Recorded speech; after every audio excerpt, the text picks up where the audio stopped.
مسئلہ کشمیر کا حل۔ دوستو، جیسا کہ ہم سب جانتے ہیں کہ پاکستان اور انڈیا دونوں ہی ڈیموکریٹک کنٹریز ہیں، تو مورالٹی کے اکارڈنگ سب سے زیادہ ڈیزائریبل آئیڈیا پلیبیسائٹ کا ہے، یعنی کہ وہاں کی عوام سے پوچھا جائے کہ وہ پاکستان انڈیا کے ساتھ الحاق کرنا چاہتے ہیں یا پھر وہ اپنے لیے ایک آٹونومس اسٹیٹ چاہتا ہے۔ لیکن جس طرح ریئلسٹ کہتے ہیں کہ دیر از نو مورالٹی ان انٹرنیشنل سسٹم، یعنی کہ انٹرنیشنل سسٹم میں مورالٹی کی کوئی گنجائش نہیں۔ اینی ویز، سیکنڈ سلیوشن یہ ہے کہ کشمیر کو ایک لوز آٹونومس اسٹیٹ بنا دیا جائے، یعنی کہ یہاں کے لوکل مسائل کو لوکل لوگوں کے ذریعے حل کرنے دیا جائے، اور فورن افیئر اور ڈیفنس کے لیے ایک ہائر باڈی کو ہائر کیا جائے جس میں پاکستان، انڈیا اور کشمیر کے لوگ مل کر ان ایسے مسائل کو حل کریں۔ تھرڈ یہ کہ کشمیر کو ڈی ملٹرائز کر دیا جائے، کیونکہ کشمیر میں دونوں دشمن ممالک کی افواج کی موجودگی میں وہاں کا انوائرمنٹ کافی وائلنٹ ہو گیا ہے، جس کی وجہ سے فورن انویسٹر انویسٹمنٹ کرنے سے ڈرتا ہے، اور ٹورزم جو کہ کشمیریوں کے لیے ایک بہت بڑے ریونیو کا ذریعہ ہے وہ بھی تباہ ہو چکا ہے اس خوفناک ماحول کی وجہ سے۔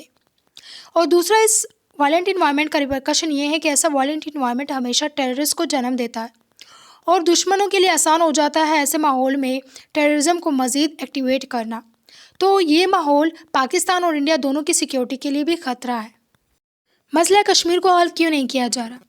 سب سے پہلا سوال یہ پیدا ہوتا ہے کہ اگر مسئلہ کشمیر کو حل کرنے کے لیے اتنے سارے سلیوشن موجود ہے تو مسئلہ کشمیر کو حل کیوں نہیں کیا جا رہا؟ اگر پاکستان کی بات کی جائے تو پاکستان میں سوڈو ڈیموکریسی ہے، یعنی کہ ڈیموکریسی برائے نام، کنٹرول سارا ملٹری کے ہاتھوں میں، اور ملٹری کبھی نہیں چاہتی کہ مسئلہ کشمیر کو حل کر دیا جائے، کیونکہ اگر مسئلہ کشمیر حل ہوتا ہے تو یہ چیز ملٹری کی پاور اور انفلوئنس میں کمی کر دے گی، اور ان کی ڈیفنس کے بجٹ میں بھی کمی ہو جائے گی۔ پاکستان انڈیا کے ڈر سے اپنے ڈیفنس بجٹ بڑھاتے جا رہا ہے، جو پیسہ غریب عوام پہ لگنا چاہیے وہ سو کال ڈیفنس پہ لگ رہا ہے۔ اب اگر انڈیا کی بات کی جائے تو انڈیا کا سب سے بڑا کنسرن یہ ہے کہ اگر وہ کشمیر کو کمپرومائز کرتی ہے تو انڈیا کے اندر سیپریٹسٹ موومنٹ کو مزید انکریجمنٹ مل جائے گی، وہ یہ سوچنے لگ جائے گی کہ اگر کشمیر اسٹرگل کے تھرو انڈیا سے انڈیپینڈنٹ حاصل کر سکتا ہے تو شاید ہم بھی کر لیں گے۔ دوسرا یہ کہ کشمیر پاکستان اور انڈیا چائنا کے بیچ میں ایک بفر زون کا کام کرتا ہے۔ پاکستان جو کہ فیمس ہے ٹیررزم کو سپورٹ کرنے کے لیے، انڈیا کو یہ خدشہ ہے کہ اگر وہ کشمیر کو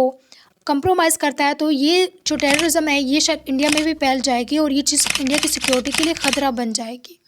تیسرا یہ کہ انڈیا کی جو بھی پارٹی پاور میں آتی ہے وہ یہ سمجھتی ہے کہ اگر وہ انڈیا کو کمپرومائز کرتی ہے تو یہ چیز ان کے انفلوئنس اور پاپولیرٹی میں کمی کر دے گی، لوگ شاید ان سے نفرت کرنا سٹارٹ کر دیں گے۔ دوستو، آپ کی کیا رائے ہے اس حوالے سے کمنٹ میں ضرور بتائیے گا۔ That's it for today. See you next.